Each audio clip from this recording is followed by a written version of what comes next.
Hi everyone, so as I mentioned in my last video, I've got the Yamaha MT-09 fly screen. This is the official fly screen, so I'm going to be fitting that one today. So I'm just going to do a little step-by-step guide.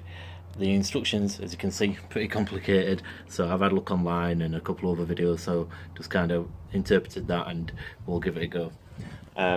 The first part that you need to do is install these little lower brackets. These come with a fly screen, and you need an Allen key. They don't provide one with a fly screen kit, and the one that comes with a bike's toolkit, this Allen key, is too small, so you'll probably have to use a bit of a larger one. So this is just another Allen key I've got. Just go over to the bike. You'll see these are the 4 bolts, and so what you need to do using the Allen key is just remove those first of all, and then you'll fit the lower brackets.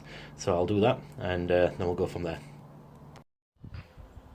Okay, so these are the lower brackets then that I fitted. Dead easy. So basically, as I mentioned, you just take off the bolts and that are on there to begin with, put the brackets in place, and then just tighten them back up with the Allen key. Then next step is you get the upper bracket. So you get 2 upper brackets that come with the kit, and this is one of them. And basically, they just fit on the inside. You can see that. So just put it on the inside there, and you just use 2 screws that come with the kit. So yeah, we'll do that part next. Okay, so I've fitted the upper brackets, so you can see these just in place here.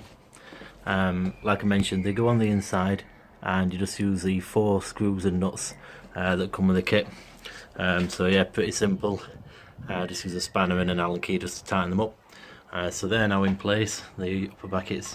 So the next part is basically fitting the screen. These are the little rubber bungs, so there's another 4 screws that you use just to place in the 4 holes on the screen. Put them in place on the upper brackets, and it looks like you put the rubber bungs in between the screws and then just tighten it up, and that should be it. So we'll give that a try now. Okay, so this is a fly screen now fitted. The last part was a little bit tricky, to be honest. So basically you get 4 little rubber bungs. If you can just see them, they sit behind the screws, and in the instructions it shows that you put the screen on with the rubber bungs, and then basically you then tighten it. What I found is that don't really seem to work at all. So basically I put the rubber bungs, held them behind the screen, just basically held them in place, and then tightened the screw from the front, and as you tighten it, it compresses the rubber and it just basically holds it in place. When I had a look online, it seems to be how other people have done it as well, and if you try it the way that Yamaha say, with the actual screw and the rubber bung on top of the screen and tighten it that way, it just don't work at all, and I pretty much nearly cross-threaded one of the screws while I was doing that, so just be wary on that. So basically hold the rubber bung from behind the screen and then tighten it from the front. Other than that, it's pretty straightforward. You might just want to be a little bit careful when you're fitting the screen, because it does scratch quite easily. So if you just slip with the screwdriver, or if anything kind of rubs up against the screen, it does mark pretty easily. You can't kind of see it unless you go really close, only kind of microscopic scratches, but it does scratch quite easily. I think it looks pretty good. It kind of adds to the style a little bit. Obviously I'll see how it fares when you're riding, if it reduces some of the wind blast, because on motorways, with it being like a supermoto riding position, you kind of get hit in the chest a bit with the wind, so we'll try that.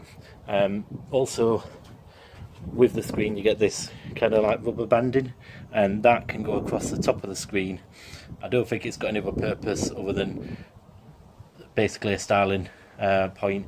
I didn't add that on. I think it looks better without it, but just something you might want to bear in mind if you want to fit that or not. So yeah, we'll give it a try, and I'll put another video on soon, an on bike vlog. Okay, so thanks a lot for watching. If you want to see any more videos, just subscribe. Cheers.